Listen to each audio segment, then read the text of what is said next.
Deliberations focused on the challenges faced by women across Muslim world, including their social, economic, and political empowerment, access to education and healthcare, economic opportunities, financial inclusion, participation in this. কয়েকদিন আগে OIC তারা পাকিস্তানে একটা সম্মেলন করছে এবং সেখান থেকে তাদের সম্মেলনের উদ্দেশ্য এবং কাজ নির্ণয় করছে যে পাকিস্তানে সেখানে মেয়েদেরকে যে সেকুলার এবং স্বশিক্ষা কেন দেওয়া হয় না সে সম্পর্কে পাকিস্তানকে চাপ দেওয়া, আফগানিস্তানকে চাপ দেওয়া। তাদের টার্গেট হয়েছে সেখানে কি সহশিক্ষা এবং মেয়েদেরকে আমাদের দেশের মতো সহশিক্ষার ব্যবস্থা করে দেওয়া।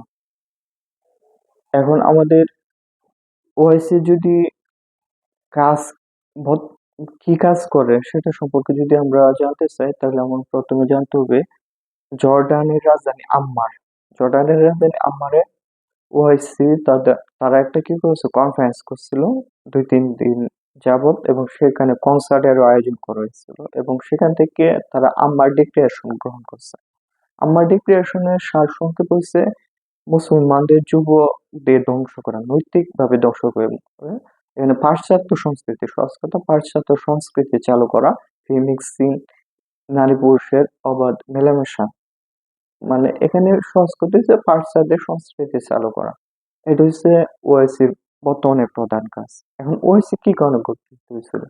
ওআইসি গঠিত হয়েছিল 1969 সালে, যে সময় ইহুদিরা আল-আকসা মসজিদে অগ্নিসংযোগ করছিল এবং এর ফলে আল-আকসা মসজিদে ব্যাপক ক্ষতি হয়েছিল এবং সালাউদ্দিন আইয়ুবী রহমাহুল্লাহ দেওয়া মিম্বরটা নষ্ট হয়ে গেছিল, পড়ে গেছিল। তাহলে এই যে ওআইসির গঠন করা হয়েছিল মুসলমানদের জন্য আল-আকসা উদ্ধার করা। আর এই ওআইসি তারা আজ কি করতেছে?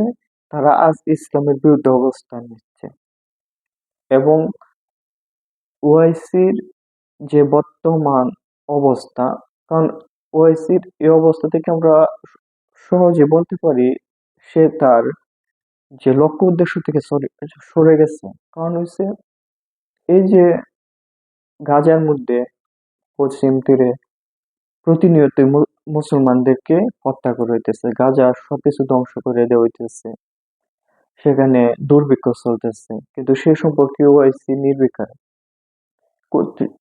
এটা তাদের কোনো কিছুর মধ্যেই পড়ে না। এটা এটা নিয়ে তারা মাথা ঘামায় না। মাথা ঘামায় তারা ইসলামের বিরোধিতা করার। এটা হচ্ছে ওআইসির প্রধান কাজ। ইসলামের উত্থান কোথায় ঘটলো এটা হচ্ছে তাদের প্রধান কাজ। তারপরে এই যে পশ্চিম তীরে যে গত কয়েকদিন আগেও ইসরায়েলের পার্লামেন্টের নেসেটে একটা আইন পাস করছে। সেখানে $400 মিলিয়ন উপরে বাজেট পাস করা হয়েছে বসতি স্থাপন করার জন্য পশ্চিম তীরে। তাহলে এই যে মুসলমানদের জায়গা দখল করে তারা নিয়মিত বসতি স্থাপন করতেছে, ওআইসি এটা নিয়ে কি পদক্ষেপ গ্রহণ করছে? আর ওআইসির যে মূল লক্ষ্য যে আল-আকসা উদ্ধার, সে আল-আকসা উদ্ধার যে কিছুদিন আগে তারা আল-আকসা মসজিদ বন্ধ করে দিচ্ছিল। প্রায় 39 দিনের মতো সম্ভবত আল-আকসা মসজিদ বন্ধ ছিল এবং এই যে গত কয়েকদিন আগে আল-আকসা মসজিদের ইমাম জ্ঞান মুফতি তাকে গ্রেপ্তার করা হয়, তাকে গ্রেপ্তার করে নিয়ে যায় ইহুদিরা। আচ্ছা, তাহলে এই যে এত কিছু করতেছে আল-আকসা মসজিদ এবং আল-আকসা মসজিদে রেগুলার ইহুদিরা সেখানে কি করতেছে? প্রবেশ করতেছে এবং যে ইহুদিদের অর্থমন্ত্রী সেও দেখলাম আল-আকসা মসজিদের ভিতরে প্রবেশ করছে। তাহলে এই যে তাদের প্রধান লক্ষ্য ছিল আল-আকসা মসজিদ উদ্ধার করা, তাহলে এই আল-আকসা মসজিদ এখন কি? আল-আকসা মসজিদ ব্যাপারে তাদের কাজ কি? তাদের কাজ কিছুই না। এখন তো মানুষ ট্রল করে, ও আইসি, ও আমি দেখছি, এই এটা হচ্ছে ওআইসি, ও আমি দেখছি, এটার নাম হয়েছে আমি খালি দেখলাম আর নিন্দা নিন্দা জানাইলাম, এটাই হচ্ছে ওআইসি। আর তাদের কাজ কি? তাদের কাজ ওইটা বাদ এখন আছে কি আফগানিস্তানে কেন নারীদের অধিকার নাই এটা নিয়ে। আফগানিস্তানে কে বলছে অধিকার নেই? যে ভারতে দেখলাম যে গড়ে 80টা ধর্ষণ হয়, যেগুলা মামলা হয়। এর থেকে আরো অনেক শত শত শত শত ধর্ষণের ঘটনা ঘটে, সেগুলা মামলা করে না, কারণ সামাজিক লজ্জার জন্য। তাইলে এই যে নারীদের এত অবহেলা, এবং এর মধ্যে বেশিরভাগ মুসলিম নারী, তাহলে এই যে ওইসি কি উদ্যোগ গ্রহণ করছে, সেখানে মুসলমান নারীদের নিরাপত্তা নেই, সেটা নিয়ে তো ওইসি কথা বলে না। এখানে শিশুদেরকে হত্যা করে হইতেছে গাজায়, নারীদেরকে হত্যা করে হইতেছে, সেটা নিয়ে ওএসির কোনো কাজ নাই, তাদের কোনো সক্রিয় কাজকর্ম নাই, সেটা নিয়ে তো তারা কথা বলে না। আর তাদের মূল সমস্যা হচ্ছে ইসলাম নিয়ে। এখন কি কোন এরকম হইলো যে সংগঠনের উদ্দেশ্য ছিল এক, এখন সেটা বিরুদ্ধে তারা কিভাবে গেল, সেটা যদি আমরা বুঝতে চাই, তাহলে আমাদের আন্তর্জাতিক রাজনীতি বুঝতে হবে। আন্তর্জাতিক রাজনীতি যে সময় আমাদের উসমানিয়া খেলাফত 1913 সালে বিলুপ্ত করা হয়, তখন মুসলমানদের বিভিন্ন দেশে দেশে ভাগ করে দেওয়া হয়।